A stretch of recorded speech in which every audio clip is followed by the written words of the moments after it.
So you pull a supply pack of frozen protein from the cryo chamber in the morning. You leave it on your outpost counter to thaw for the evening ration and don't think twice. You've done it 100 times, right? No catastrophic system failures yet. It feels like a smart, resource-efficient move. But what if I told you this single common procedure is the #1 tactical error that can turn your vital sustenance into a biological weapon? What you can't see is the microscopic war zone erupting on that very countertop. In the time it takes you to go on a scavenging run and come back, the number of hostile microbes on that protein pack can explode from a few hundred to millions. And by the time you apply heat, it might already be a lost cause. You think cooking sterilizes the asset, right? Well, unfortunately, that's not the complete intelligence briefing. Today, we're exposing this fatal tactical flaw. We'll explore the invisible world of hostile agents that are throwing a full-blown siege on your counter, explain the grim science of why it's so critical, and then, most importantly, give you the foolproof, field expert-approved protocols to thaw your supply safely every single time. What you learn today might just change your survival strategy forever and could protect you and your crew from a disaster that is completely avoidable. It's a scene that plays out in bunkers and outposts everywhere, every single cycle. The morning alert is on, and the evening meal feels a lifetime away. You remember you have a steak, some chicken, or ground protein in the freezer unit. You grab it, place it on a plate on the counter, and head out on your patrol, confident it'll be perfectly thawed when you return. It's convenient, it's easy. It's probably what your ancestors did in the before times. And because you've never been taken out of commission by it, you just assume it's safe. That assumption, that's the vulnerability in your defense. You're basically playing Russian roulette with your operational readiness. Because while that block of frozen matter sits there, its surface is heating up far faster than its core. It silently enters a thermal range so dangerous that field medics have given it a chilling designation, the danger zone. In this zone, your harmless-looking dinner becomes a 5-star, all-inclusive resort for hostiles like Salmonella, E. coli, and Listeria. And these uninvited insurgents aren't just passing through, they are multiplying at an exponential, terrifying rate. To really grasp why leaving supplies on the counter is a critical failure, we need to analyze this danger zone.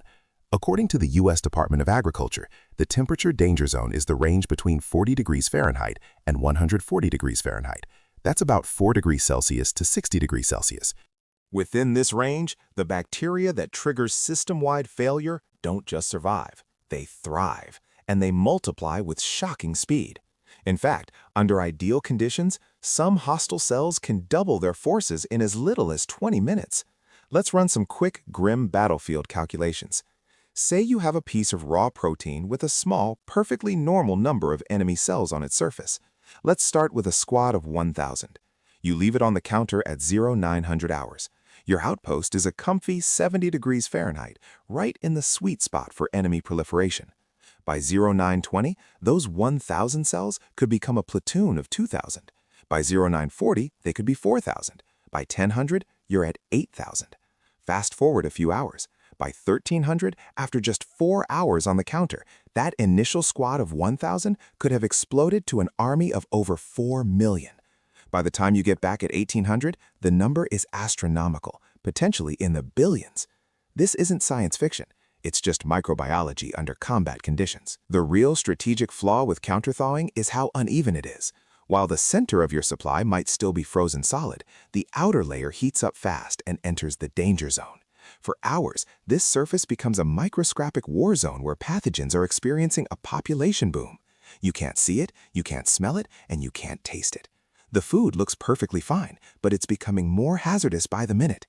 Now, you might be thinking, but I sterilize my food with fire. Doesn't that eliminate all hostiles? This is one of the most common and dangerous pieces of misinformation. While cooking food to the right internal temperature will neutralize live bacteria like Salmonella, it doesn't eliminate the toxins that some bacteria produce as their parting shot. Think of the bacteria as insidious little factories. As they multiply on your counter, some types like Staphylococcus aureus are busy producing heat-stable chemical weapons. When you finally cook the food, you destroy the factories, the bacteria, but the toxic payloads they left behind are still in the food. These toxins are not neutralized by heat, and ingesting them can lead to what's often mistaken for a gut bug, violent purging, system shutdowns, and cramping. So even if you cook that chicken to a perfectly safe 165 degrees Fahrenheit, the toxins produced while it sat on the counter can still make you combat ineffective. Let's put a face to the enemy. These aren't just generic germs, they are specific pathogens with severe operational consequences. These agents are often on raw supplies from the start, a normal part of the journey from farm to cryostorage. Freezing doesn't kill them, it just puts them in stasis. Thawing on the counter is like hitting the activation switch. First up, Salmonella. This is the warlord you've probably heard of, famous for its association with poultry and eggs. Salmonella can survive for years in cryosleep. Once it thaws and warms into the danger zone, it starts multiplying its forces with freezing doesn't kill them, it just puts them in stasis. Thawing on the counter is like hitting the activation switch. First up, Salmonella. This is the warlord you've probably heard of, famous for its association with poultry and eggs. Salmonella can survive for years in cryosleep. Once it thaws and warms into the danger zone, it starts multiplying its forces with terrifying speed. Symptoms of a Salmonella incursion include severe fluid loss, fever, and debilitating stomach cramps. While most operatives recover, it can be a kill shot for the young, the old, and anyone with a compromised immune system. Then we have Escherichia coli, or E. coli. Most strains are neutral, but certain operatives, like the notorious O157H7, can cause severe internal damage. It's most famous for being an undercooked ground protein, but can be on other meats too. Improper thawing gives it the perfect opportunity to flourish. An infection can lead to bloody internal leakage and horrific cramps, and in some cases total kidney failure. And let's not forget Listeria monocytogenes. This one is particularly nasty and resilient. Unlike many other pathogens, Listeria can actually grow its forces at refrigerated temperatures, though slowly. At room temperature, however, its growth explodes. Listeria is especially dangerous for pregnant operatives, as it can cause mission failure or life-threatening infections in newborns. It's also a major threat to older adults and the immunocompromised. Finally, there's Staphylococcus aureus, or staph, the toxin-producing saboteur we just talked about. This bacterium is commonly found on our own skin and can easily transfer to supplies. If that food is left in the danger zone, staph can multiply and deploy that heat-resistant toxin. The symptoms hit hard and fast, usually just a few hours after consumption, with violent purging and cramps.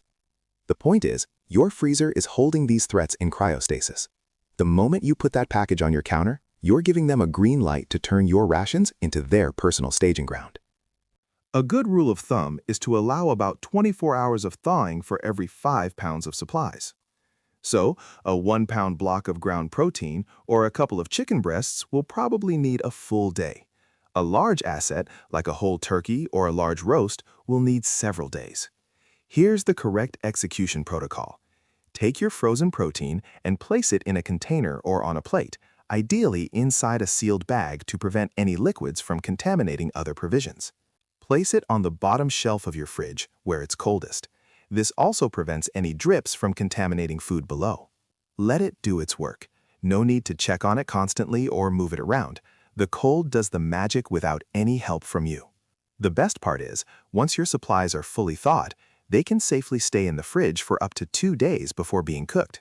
You also have the option to refreeze raw supplies thawed in the refrigerator, though the texture may suffer slightly.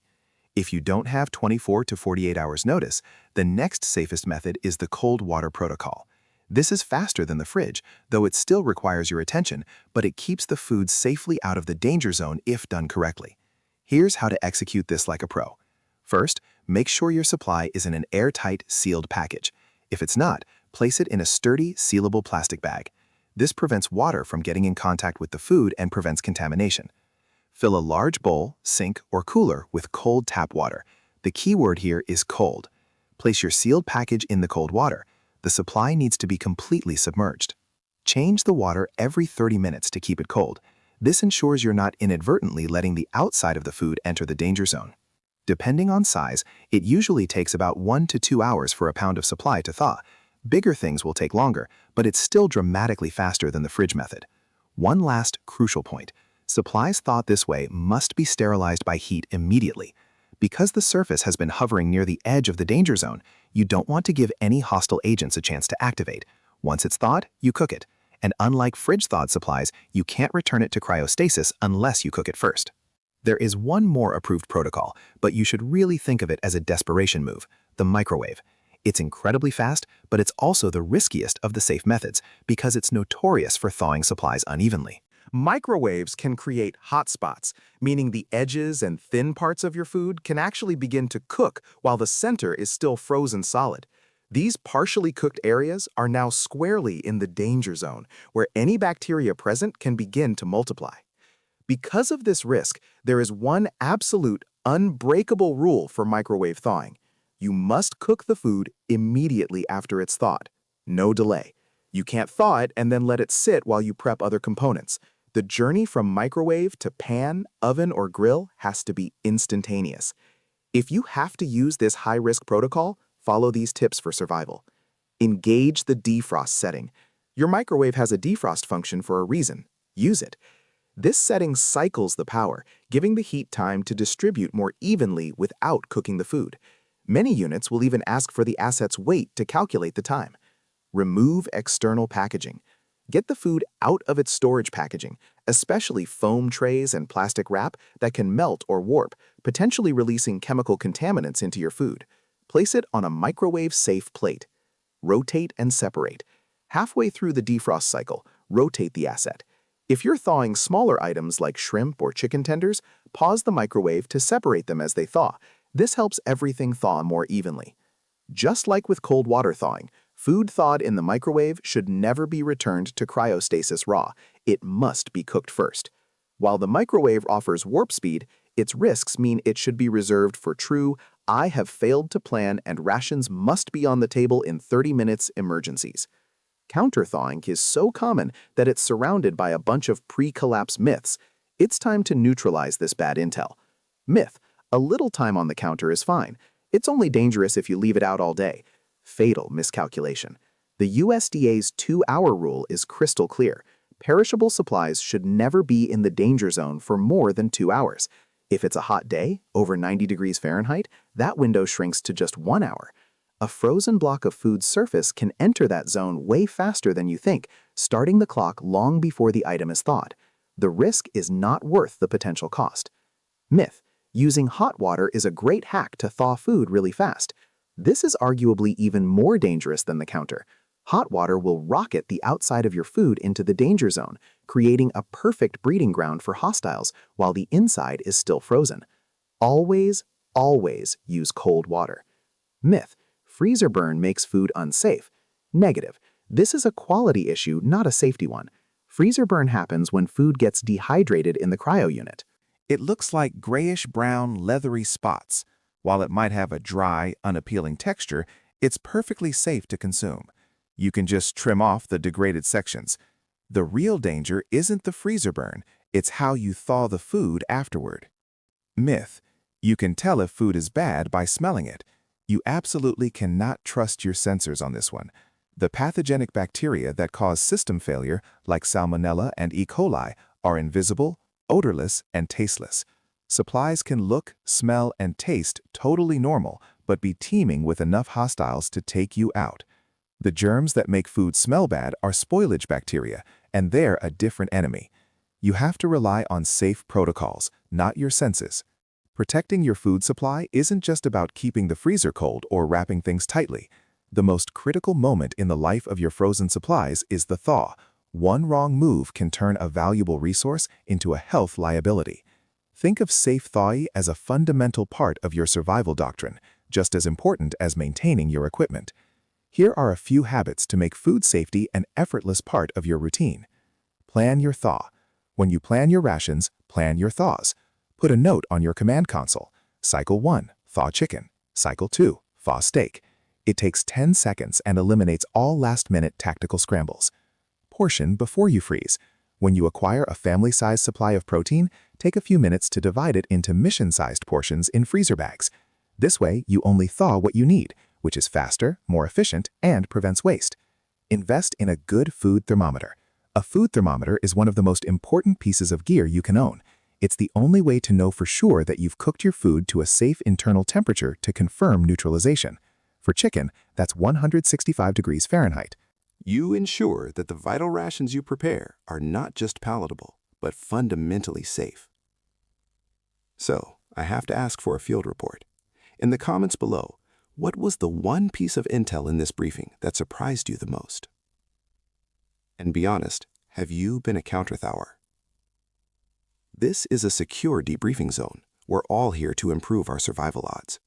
If you found this briefing useful and want more deep dives into the science of post-collapse survival, give this transmission a like, and don't forget to enlist and activate the notification alert. Sharing this transmission with someone in your unit could literally keep them from making a very dangerous tactical error. Stay safe, operate smart, and I'll see you at the next briefing.